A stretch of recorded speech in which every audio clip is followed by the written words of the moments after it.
Sveiki, mano brangūs žiūrovai. Esame šiuo metu Latvijoje. Jūra nuostabi, rami, bangos nedidelės. Tarp Šventosios ir Liepojos yra tokie svečių namai kaip Skrablas. Iš tiesų, tai yra ramybė ir toks poilsis, kad mažai kur tokį gali ir surasti, kadangi labai mažai žmonių ribotai ir pakrantė nėra tiek daug prigrūsta poilsiautojų. Ten ganosi alpakos, kaip matote. Tikrai nuostabios, jų ten nemažai, bet matyt karšta yra pasislėpusios. Ten mūsų apartamentai antrame aukšte, kur mes ilsimės. O čia kepsninė, kurioje mes šiandien kepsime steikus. Tikrai yra nuostabi vieta.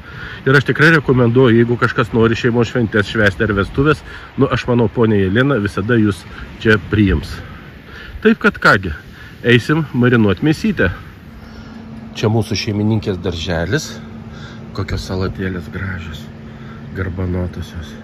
O aš nusiskinsiu šiek tiek mums razmorino, kadangi šiandien kepsim steikus, tai man reikalingas razmorinas. Kelis lapukus.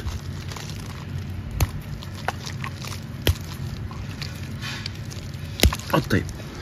Ką, eisim marinuoti?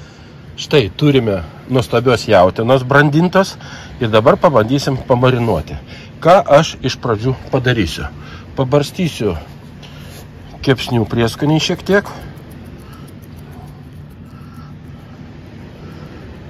Taip.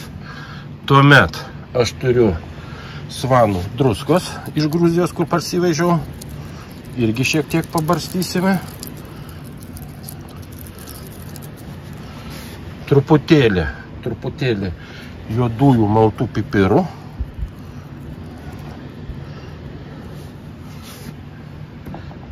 Šiek tiek druskytės. Būtinai mūsų alyvuogių aliejaus pirmo spaudimo. Štai. Ir žinoma, uždėsime razmorino, kurį mes nusiskynėm pas šeimininkę darželyje. Štai ir paliksim keletai valandų. Tol, kol eisime prie jūros maudytis ir degintis, džiaugtis mūsų jūrą, tuo tarpu mūsų mėsytė pasimarinuos. Žinoma, šeimininkė turi ir komodo, turi daug ką jie čianais, bet mes darysime mūsų kepsnius, kepsime toj mažai šašlikiniai. Mums jos tikrai tos kepsninės užteks ir aš manau tikrai jie gerai iškeps. Kągi, mėlėjai, eime pailsėti prie jūros. Taip, dabar maitiname alpakas mūsų ir tuo eisim gaminti. Im gražuolio. Žiūrėk, nenori morkų. Obuolių nenori morkų, nenori imti ir tą maizylę.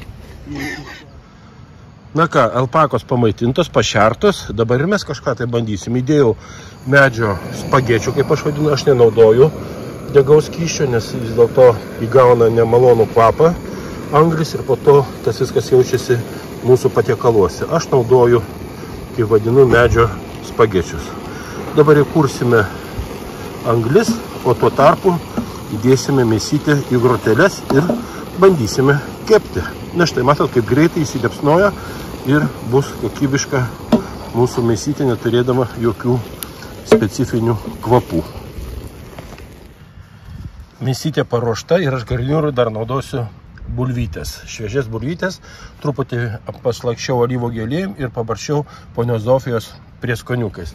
O kol anglis įgauna žarą, žarijas tos bus raudonos mūsų stipriai, kur bus galima jau kepti, šiek tiek papasakosiu apie šią vietovę.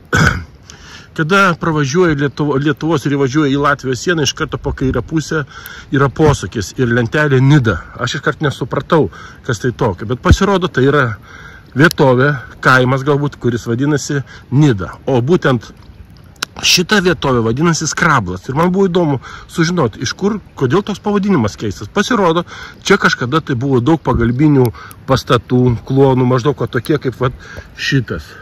Juose laikė laivus ir tinklus. Ir būtent tas savininkas buvo žvejys, Skrablas. Tai būtent nuo to ir kilo, kiek aš sužinau, kiek ponia Jelena man pasakojo, būtent taip ir atsirado tas pavadinimas Skrablas. O ponia Jelena jau 11 metų čia puoselėja šitos svečių namus ir visą laiką priima. Žinoma, iš šitų visų pastatų, kurie buvo, kaip vadinami, kluonai arba pagalbinės patalpas, jinai padarė poilsio namus. Nu, tikrai džiugu matyti ir džiugu žinoti, o mus kažkas filmuoja VRS kamera, ponia iš apartamento. Tai va, tokia yra istorija. Tai va, būtent Skrablas ir atsirado tas pavadinimas iš to žvejo, kuris užsiminėjo čia žvejybą. Žvejybą gaudė žuvis ir pridavinėjo matyti kažkokius tai ar parduotuvės, ar žmonėms, nežinau, šito aš neklausiu ir nežinau, bet aš manau, kad iš tiesų tai buvo žmogus iš didžiosios raidės, kuris turėjo tokį didelį žvejybinį ūkį. Na kągi, pas mus anglis ir kaip ir baiginėjasi įsikūrenti ir tuoj dėsime mūsų mėsytę. Iš priekio spraksi mėsytę, o man už nugaros ošia jūra tenai. Nu tikrai vieta yra tiesiog nuostabi. Jo, kepa gražiai, darysim medium, vidutinio kepimo, kad būtų šiek tiek tokia žaloka mėsytė. Tai yra pats skaniausias ir pati minkščiausia tuomet mėsa. Mėsytė, nuostabiai iškepė. Dedu aš dabar į termusą. Nešime į namučius ir mes garniruosime. Burlytės irgi labai fainiai iškepė, minkštutės, gražios. Ir bandysime skanauti, kas čia pas mus gavosi.